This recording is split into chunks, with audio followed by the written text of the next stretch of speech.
backdoor briefing. Karoline, how was the president's phone call with Putin? Sure. He just put out a truth statement. If you haven't seen it yet, I encourage you to look at it. But I was just talking with the president and the Secretary of State and the Vice President, and it was a very good and productive call. It lasted more than 2 hours.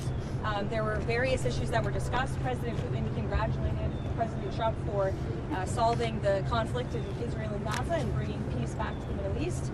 He also thanked the First Lady for her efforts to bring back children and save children in this brutal conflict. And the president feels like great progress was made on this call. They also agreed to have a high-level senior staff meeting convened as early as next week, which will then be followed by a meeting very likely between President Trump and President Putin as well. They talked about Budapest as being a location for that. So as you all know, President Zelensky is coming to the White House tomorrow, so these discussions will continue. And frankly, I think the president deserves great credit. He literally just got off of a trip to the Middle East where historic peace and accomplishments, seeing the hostages return out of Gaza. These are major foreign policy accomplishments that so many people around the world thought could never be achieved.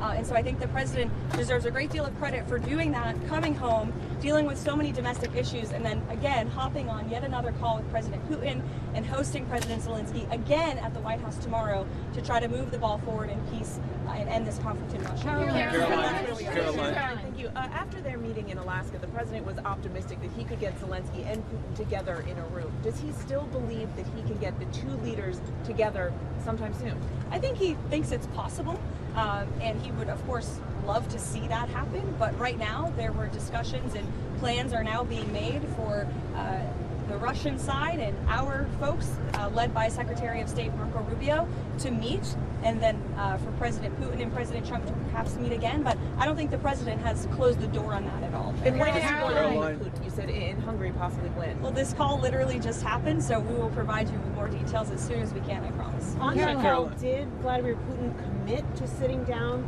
with President Trump and President Zelensky? He committed to sitting down with President Trump, as President Trump's truth post put out for you. And what did he say what it would take for him to be willing to sit down with Zelensky finally as well? I don't want to get into that, but as I just said, the president and President Putin discussed meeting together in Budapest, and President Trump will talk about that opportunity with President Zelensky when he's here at the White House. And Zelensky when he's here at the White House tomorrow. Does President Trump believe any conditions have changed to make a second meeting with Putin better, more successful than the Alaska meeting?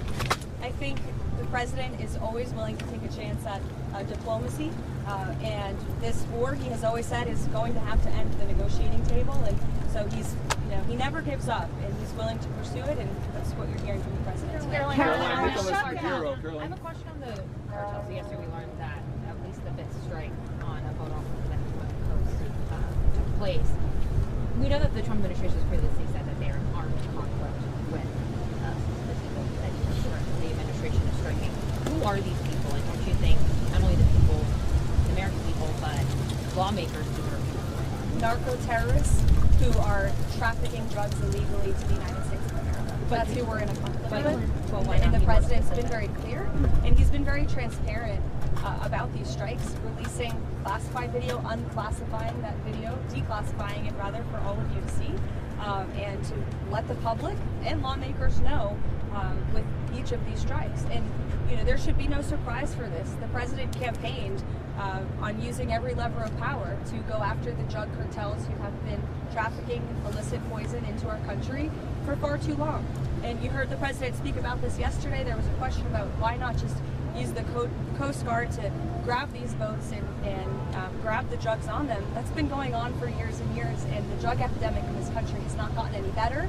The cartels have only gotten more powerful. So the president is taking these unprecedented steps, and it's making a real impact. We are seeing less boats with lots of drugs coming into the shores of the United States of America as a result of these successful strikes, and I think the American people can expect them to continue. Nicholas Maduro. Change of leadership at the IRS, specifically putting some of Trump's main allies into leadership positions in the Criminal Investigations Division. There's reports that George Santos is on the list to be investigated. Is there anybody else that you know of that is being looked at or being mentioned of being looked at? Not to my knowledge, no. You'll have to reach out to the Department of Treasury. Nicholas Maduro. Does President Trump believe, Nicholas Maduro, the president of Venezuela, does President Trump believe his days are numbered there? think President Trump believes that Nicolas Maduro is an illegitimate president leading an illegitimate regime that has been trafficking drugs to the United States of America for far too long, and we're not going to tolerate it. So right now, there's $15 million. Has President Trump set a new deadline on Hamas? I mean, yesterday he said, straighten out quickly. But I mean, do we have an update on sort of what that means, what that new deadline could look like? I won't set a deadline for the president. It's only for him to do that. But what I can tell you is that Steve Woodcock and Jared Kushner, who deserve great credit for bringing this deal to a close, for getting the hostages out of Gaza in the first place, are actively working on this. They are continuing to discuss this with both sides to ensure that all of the bodies are found and returned. And I was speaking with them about this yesterday. I know there's been a lot of reporting about the slower pace of bodies being returned to Israel.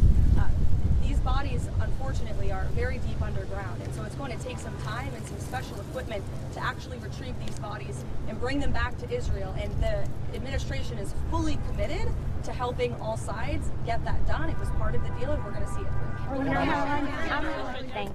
Does the White House have a response to the court case that prevented your shutdown rifts going through? Does that take away the president's leverage to end the shutdown? I'm so glad you asked, because I have a very strong response. This is another far-left partisan judge who was smacked down by the Supreme Court in July for ruling on this exact same thing.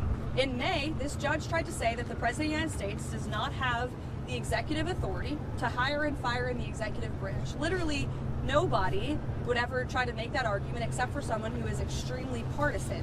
And of course, the Supreme Court rejected that ruling in July, and they said, no, the president does have the ability and the legal authority to fire people from the federal government. That is a responsibility of his job as the head of the executive branch. And so you have the same judge going back to the bench and ruling on the basis of politics. We are 100% confident we will win this on the merits of the law, and these layoffs are an unfortunate consequence of the government shutdown. We are now on day 16 of this Democrat shutdown. Democrats just voted again for the 10th time to keep the government closed and to keep the American people hostage. And we're seeing the consequences of it every day. We've had thousands of flights delayed and canceled. Air traffic controllers, TSA agents continue to work without pay. The president tapped into tariff revenue to keep WIC money for women and infants and children going out the door. The president found a creative solution to keep the troops paid. And rather than congratulate the president for doing that, this unprecedented action to get our troops paid, the Democrats want to sue him for it. They're saying that it's illegal. This just shows they don't care about the people who are hurting. They are shutting down the government purely for partisan politics because they don't like Donald Trump. And the only people that are suffering from that are federal government employees who are being laid off from their jobs, who are not being paid for their jobs, our military, our federal law enforcement, and the American people who can't catch a plane with holiday season coming up because flights are being delayed and canceled. Democrats need to do the right thing.